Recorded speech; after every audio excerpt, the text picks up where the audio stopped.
Okay, so a few topics in this chapter left. Grid lines is one of them. So why would you use grid lines? Anybody knows? I also don't know. I don't like grid lines, but you can if you want, if there's purpose. Normally people say it's easier to find values. It's somewhat true. Yes, it's easier to follow the directions. You can get the same with the tick markers. So you have options. Choose the one that suit you the best. How do we add the grid line? We use the grid method call. It takes a few arguments. We can give a color. We can give which type. Do we want to add major or minor ticks or both? The line style we can specify. We're already experts for line style, and the line width is just integer. So let's look at this example here. First, does it work? It does work. I just need to update the data a little bit. Or did I skip again? All right. Access ticks. We had this before. Very good. And here's just another example where we get the data, right? So here, this example again is X ticks. You can go slowly through this. Okay. So now grid lines. Here, this is the result. We have default grid. We have major and minor grids separated. Zoom in, yes. We have individual grids for minor and major with black lines and gray lines. Okay, let's go through the code step by step a little bit quickly because it's okay, right?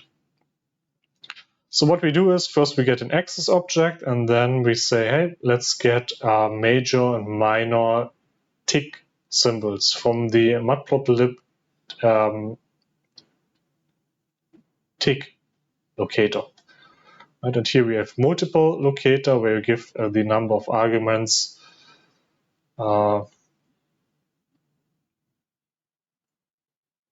basically a spacing. Right? It's the major ticks and the minor ticks for X and Y. Now, how do we use it? First of all, we set the ticks to be the same for all plots. So our access object is here loop over in X, and every time we go over the loop, we apply access set major locator, where we pass the result from MPL ticker multiple locator. Good. So now each of the plots has a certain grid. Then we distinguish for each access object, access 0, access 1, and access 2. And actually, we can take this one here outside the for loop. Okay, still works. So for the first access object, we set title, default grid. And we just apply grid. Very easy to call. So far, so good? So in principle, that should work in most cases. And it gives you the major grid only. Color is gray, so it doesn't interfere with the rest of the plot as a strong. Now in access object 1, or index 1, it's actually the second object, we set title, major, minor. So we get both grids. Right? Where the which argument, we say both. Color is salmon, line style is dashed, line width is 0.5. So instead of salmon, I can take my tomato.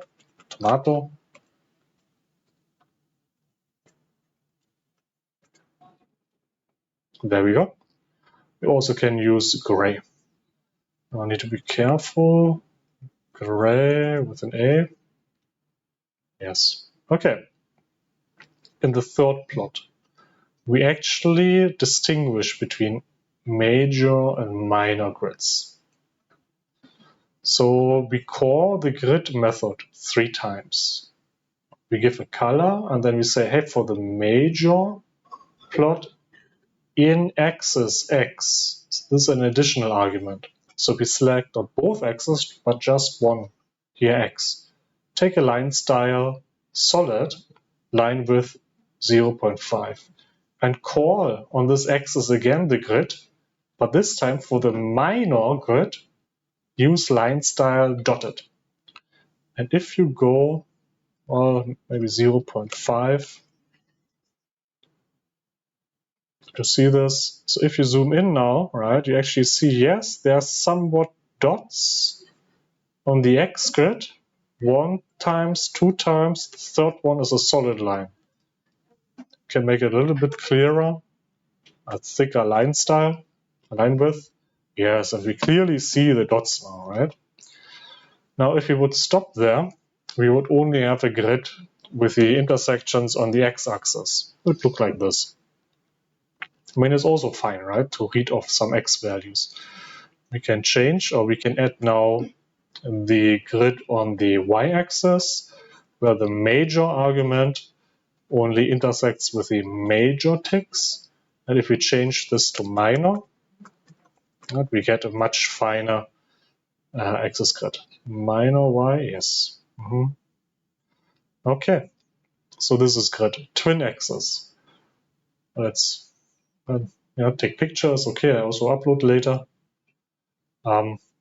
So twin axis, this is something I personally like. It's very useful if you want to have two plots in one, but they have very, very different properties. So you can't have the same y-axis, for example, for a reason of units. So what we do is we call on one axis the twin method. Right? It basically makes a copy of a plot and says, hey, flip over to the other side using the opposite axis. We can do this for x and for y. So one of these plots basically will copy the axis object and say, take the opposite x-axis. So instead of the bottom one, we take the top one. And the other one will tell you, instead of the left y-axis, we create a new y-axis on the right. The example, right? Or here's one example how to use it. We would have a sine function, right? Blue one, taking the y values, and intensity, right? Intensity is the square of a sine. If you look at light, for example, you don't see the wave function of the light, you see the intensity, which is the square of that. If you would want to plot both of them together, you take the square of one of them. But now the sine value go between 0, 1, and -1, right? Now, if you plot the intensity with the same values, first of all, your units should be handled. Either you normalize the units to 1 or do whatever. But then your plot always goes from 0 to 1, back to 0, to 1 to 0, because the square of -1 is 1. So you never touch negative values, which wastes a lot of space. Instead, what you can do is you say, hey, for the red plot, I take the axis on the right, where you say the values would go between 0 and 1. So how do we go there? So here, again, we create two arrays, x and y in the first line. We also have an array I, which is just y squared. But then in line 3, we create the figure on the axis object. We do the plot in line 4. We give the x and y labels in line 5 and 6. But in line 8, we call the twin x method on axis 1. And the result is a new axis object that we catch in x2 over here. Right, so we are now somewhere here. And then we say we take this new axis object and we plot x and y squared. We give it a line width, a different color, and a label, intensity. So until here, it looks like this.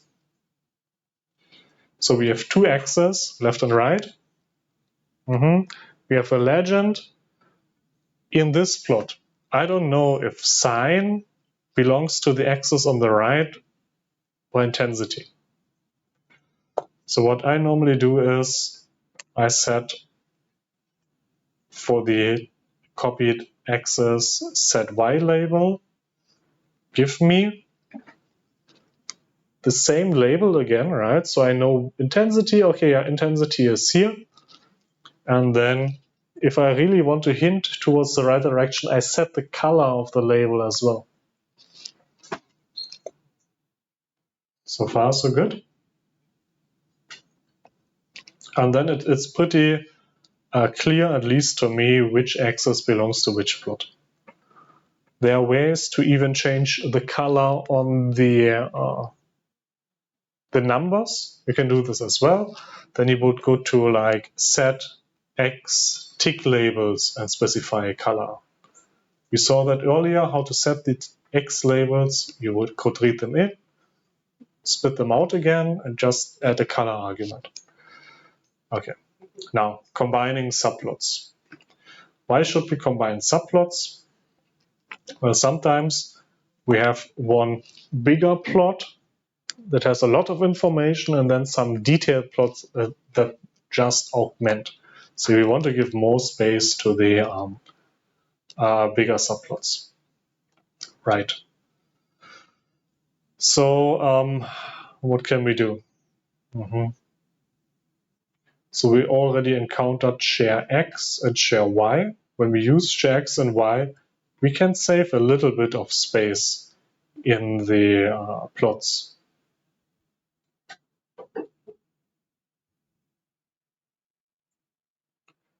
Just let me check something here.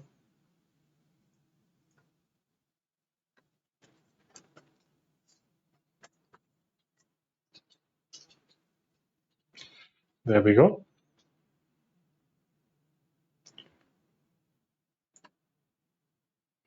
Looks like this, right? Seen before, no problem. Now making more use of the space. For example, the first plot, the sign plot, is very important to us. We would like to give it more space, and the 1, 2, 3 plots, other than that, are somewhat just supportive. Then we would need to say, take some of these plots, remove the axis objects, place a larger axis object instead, and give me everything to be handled as one plot. Here, for example, we have one big plot, one medium plot, and 1, 2, 3 small plots. So how do we do this? Well, first of all, we ask for a figure and axis object containing a 3x3 matrix of data. Let's copy, go down. Right, so originally this plot looks like this. 3x3. It's the empty figure with empty 3x3 axis objects. So what we already see is it looks like this big plot is merged from 1, 2, 3, 4 plots, and the medium plot is merged from 1, 2 plots.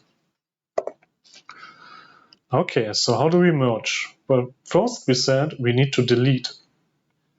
So we select the plots we don't want to have, and we delete. Go back, construct the case down here, remove. So we have removed 4 plots. There should be some code where we remove more, right? But later we do this in a loop. What else? We say we want to create one big one, right? So how do we do this? When we want to create one big one, we need to know how big is one of the plots. This is what we do in get grid layout. Well, let's see what we can do. Print GS grid spec, right? So basically, grid spec is just returns a grid layout to place subplots within a figure. So let's see. Go up again. When we call the figure object to tell it, please put in a new axis object. We now use the grid specs and to say not all of the, well, let me actually, just to be safe, put this back here. Not all axis object, just the first two rows and the first two columns.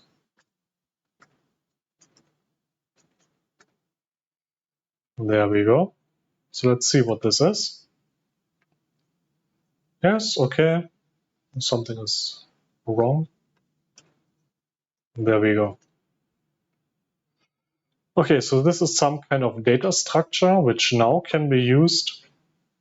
It's a grid data structure, right? Which can be used as an argument to add a new figure. So we go back here, and after we remove this, we don't need to print anymore. We say figure, add a new subplot, and add it where the first two rows and the first two columns used to be. And this axis object will be called the big axis object. There we go. So we delete 4, and then we say replace it with one that is as big as these 4. What we can do then is we plot, because this new axis object can be used as any other axis object. So we can plot data on it. So far, so good? Now, on the second part of this larger code block, we have a for loop that iterates over the last two, rows in the last column and deletes each of the axes associated with that iterator x. Copy, paste. Right, so deleted this one, just used a for loop. A little bit more convenient. Then we create a new axis object. Please note I have adapted here the notation as for the ones I have deleted. And then we plot again. We provide plots in the other axis objects, right, in the regular ones. We adjust the layout to tight layout, and then we plot show. So far, so good. Questions? All right, so remember, create an array of plots, select the ones you want to delete, use the index notation for the deleted ones to add an axis object, and here add subplots, and then catch that returning values as a new axis object. And from there on, it's just a regular plot. Okay, so task. Create a subplot of 3x2 design where the complete plots in the left columns are merged. So that would be a plot like this. You already see the answer. We have here created a list of tuples, and then we loop over this list of tuples, catch each of these values inside the tuples at n row and columns, and plot number. And then what? By the way, does it work? Right. That's the question. Maybe PLT show.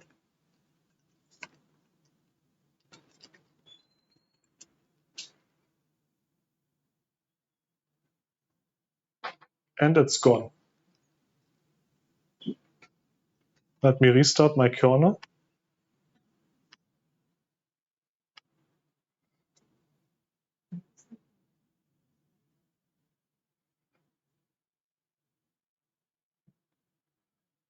So the code used to work a while back ago, and as you have seen from the output, Here, back it is. So how does it work?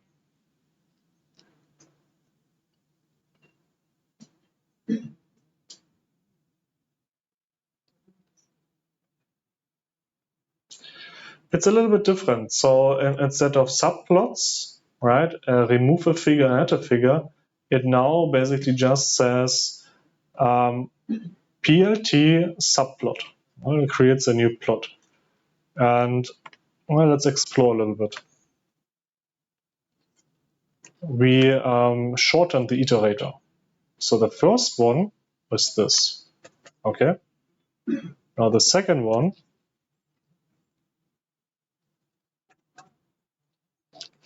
is this. The third one is this, obviously, right? And then you know what is the last one. Can you read the code? Can you explain it to me? If you don't like subplots, right? Sorry, PLT X ticks and Y ticks, you can remove those. And then you get the standard numbers here, right?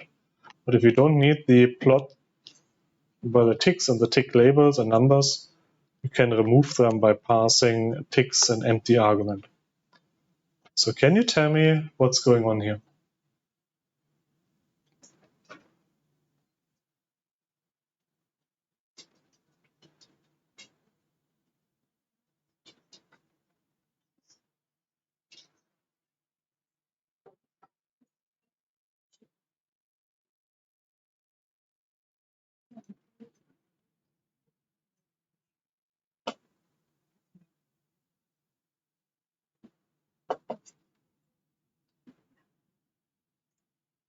So what do you do when you need to see if it works or not?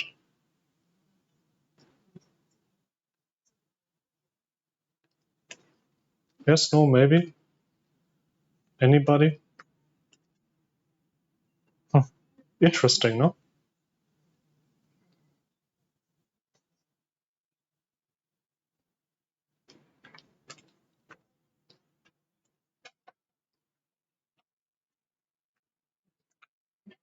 How about I change some numbers here?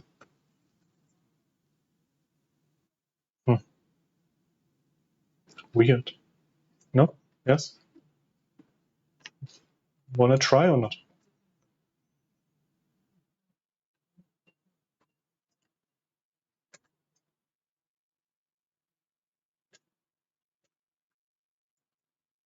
Hmm.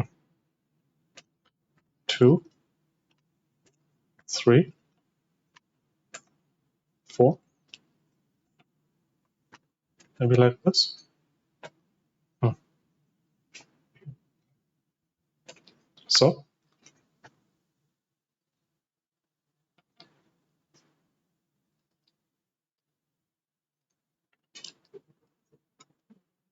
So this practice is, hey, you faced new code, what to do, what to do. Because maybe not always there will be somebody explaining it for you. Or trying to explain for you, I should say. So first thing you do when you face something new, you try to read more about it. Right? So we use here PLT subplots. We have used subplots before, right? Yes, and rows and columns, create a figure and a set of subplots. Yes, very good. And now? So create, right? So 1, 2, and then this one here. This is 3, 2, 3, 2, 3, 2. So there seems to be some kind of logic here, right? How about 3, 3? 3, 3. Columns, rows.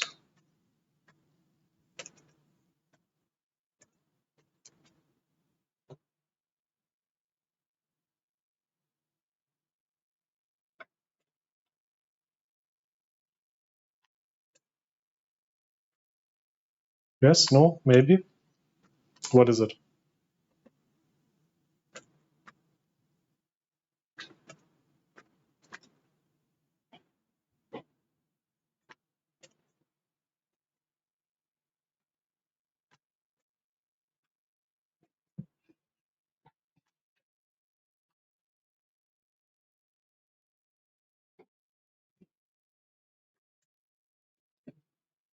Maybe we add one more.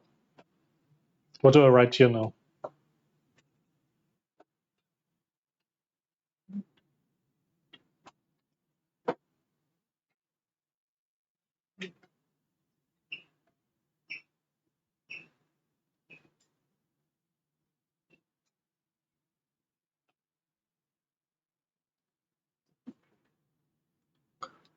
So you're very silent. Is it because it's too easy? Is it too difficult? Or you don't know what I want from you?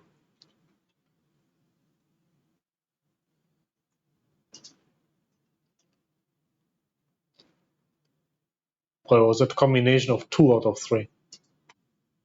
Because it can't be too easy and too difficult at the same time, right? So basically, right, so we every time we execute one of the tuples, we ask Python, please create a new subplot, right? And if you want to really play it out by hand, you could do this. So the first numbers are 1, 2, 1. Let's do 1, 2, 1. 1, 2, 1. What do you get? This one. Well, this one and here, this one, right? The shape looks very similar. Now, 4, 2. And you see in the other tuples, it's always 4, 2, 4, 2, 4, 2. But the plot number is different. 2, 4, 6, 8. So let's try 4, 2, right? 4, 2, 1, 2, 3. Always, it doesn't matter, right? This number. But 4 and 2, right, or 1 and 2, they give the ratio. And how many columns, how many rows do you want to have in this new 1x figure? It's basically the ratio. Okay, let's change something here. 3. Ha. Oh, that is now interesting because apparently it did not matter what I have as a last number here, but it does matter when I have several plots. So num must be an integer with 1 smaller equal num smaller equal 8, not 10. So not 10, not 10, not 10. So how about 7? Well, 7 doesn't work because then they overlay, right? So I need to change it back basically. But because I'm asking for 2 units, where is it? 2 units in the height, right? And the other one is already specified as 1. I can now fit 2 other plots in that part here. Let's start at 1. 1 is taken already. Next one available is 2. So 3 will not work because it's overlaid. 2, 4, 6. Okay, so if I want to have the plots thinner on the right, I just change the number of columns I'm asking for.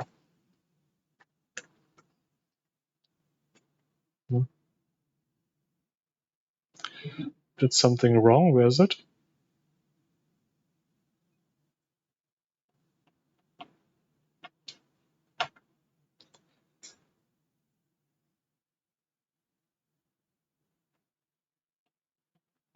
Not 6. Right.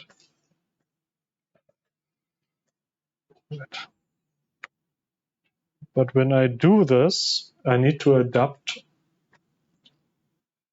where I basically place in which column or number my plot.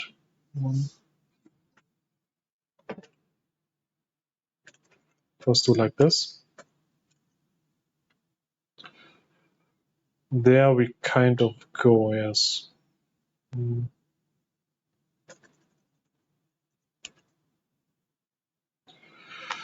Okay. So back to original statements. we have tuples containing the rows and columns we ask in each of the subplots to be created. Yes, like this.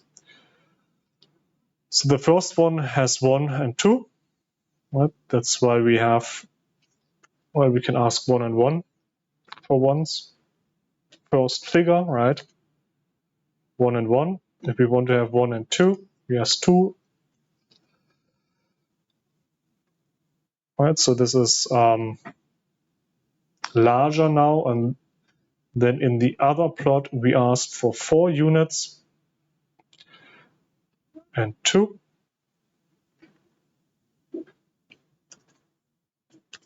4 and 2. But that aspect ratio is basically the inverse of the other. There's a factor of 2, and then 2 by 2 is 4, so I fit 4 plots in my right axis. They have 2 rows, 2 units in the height. So I then start counting 2, 4, 6, 8, separate them at different parts of this plot.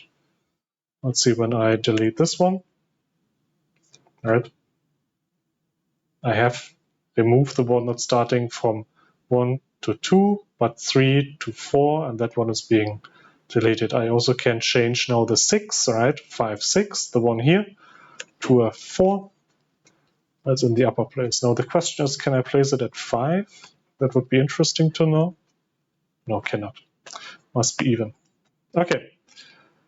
Comments, questions? So now you may wonder, why do I show you this? Well, you have now 2 alternatives of handling different subplots with different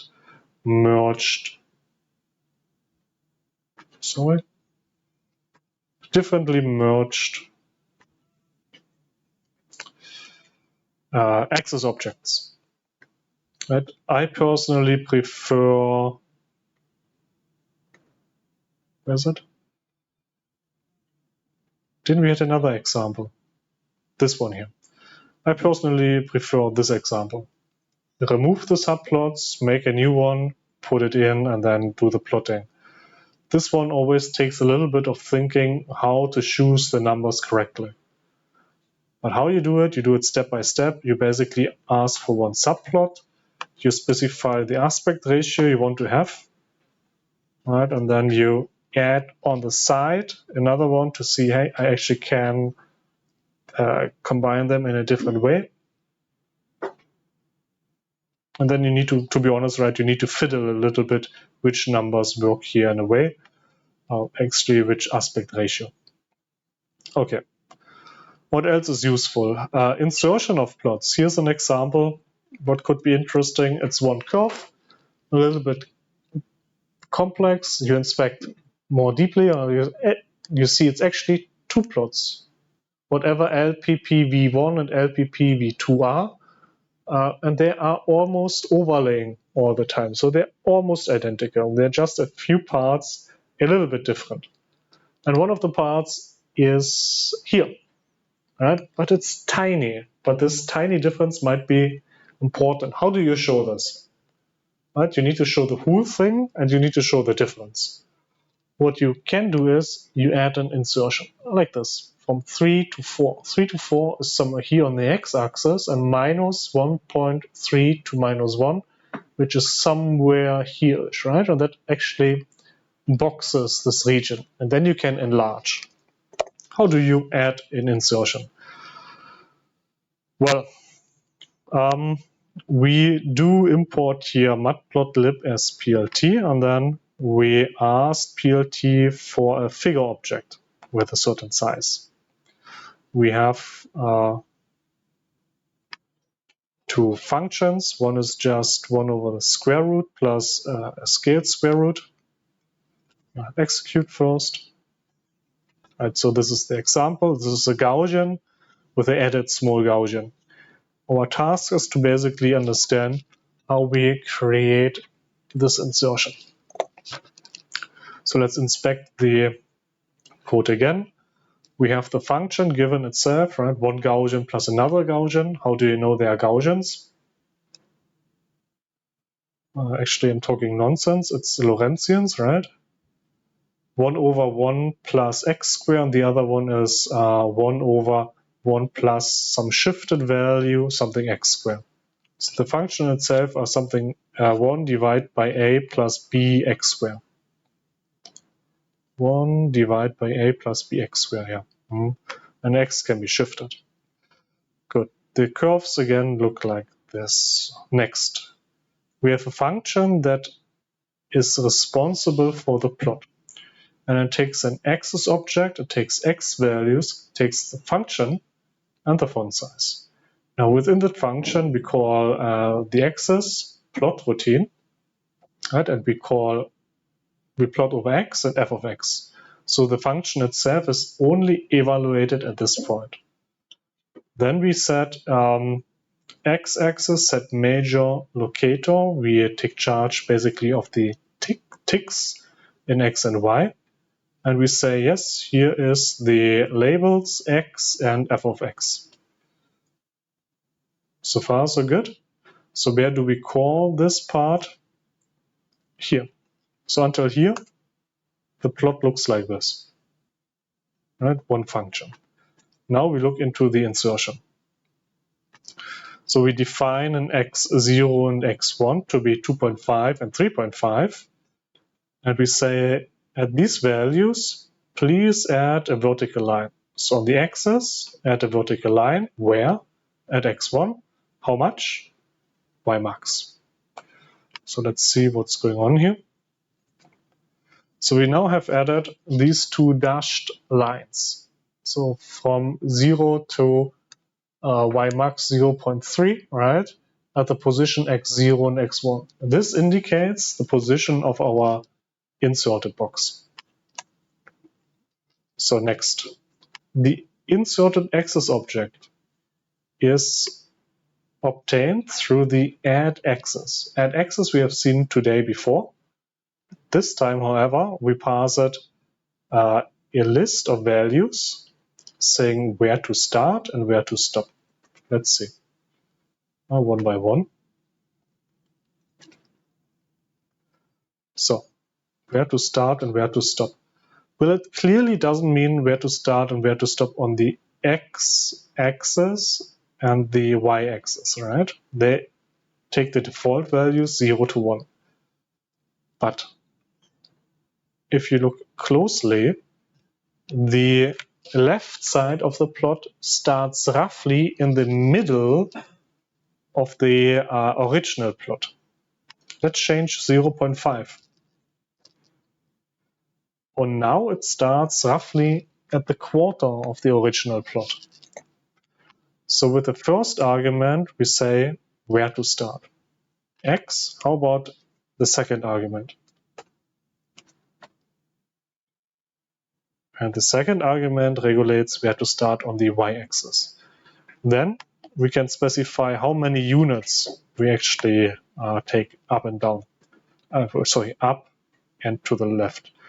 So we start the position of x and we specify the length of my axis.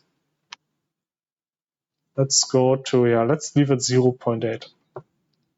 Y is 0.8 like that. But it's clearly not 0.8 because 0.8 something ends over here, right?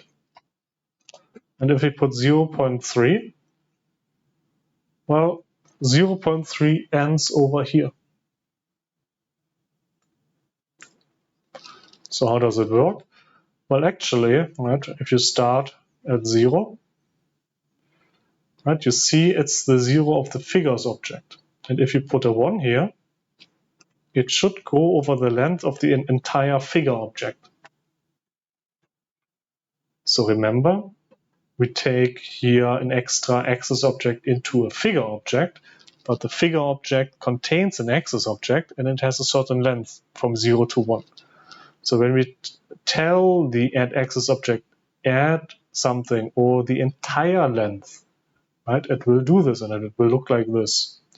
If we say 0.5 units, which is basically half the length of the figure object, it will do it. we shift it a little bit. So, right, and we can make it work. Now, the recommendation is that the inserted plots are entirely contained in your original plot. So we either can align the axis on the right, or we can actually make them in height a little bit smaller, like that. Okay, and if we have a new axis object, we can use it to insert a new plot. So how do we insert a new plot? Well, we define a new X array, right, which is now very limited to the values between X0 and X1, because this is the region we selected here with the dashed lines. And then we pass this array to the plot and format function. As second argument, we give the function and we give the font size. Very good. How do we now select where to plot? Well, this is within the axis object. If I choose the old axis object, right, which was given here by figure at axis, the original one, starting at 0.1 and 0.15 in the x and y coordinates, and then spanning 80% in x and y of the figure object. So if I use that same axis object, I actually redo that plot region here. You see that? It's now orange. And so this one here is orange. I can change color as well. Maybe later. But if I want to use the new axis object,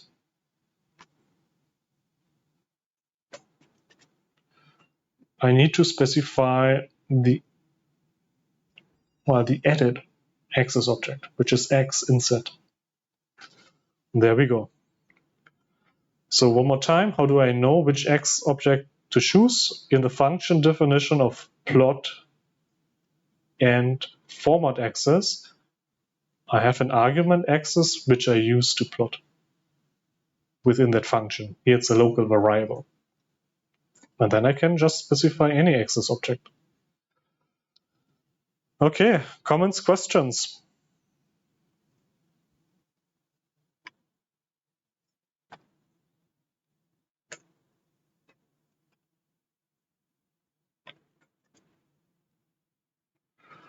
So whatever you do, right, keep control over your plots and make sure what you get at the end is decent and presentable. If not, then you have to redo it. Right, and you are in full control of your plots. So if there are no questions, next time we go over contour maps, which are basically 2D plots. We will extend to 3D plots. And lastly, we will see some animations. But so the 3D plots and animations are more for fun. You can't put them in plus they're also not very practical, right? But the 2D plots are normally quite useful when you have STM images, EBS images, or TEM images. You can use something related to this, right? You need to work a little bit on the functions, but it could be possible.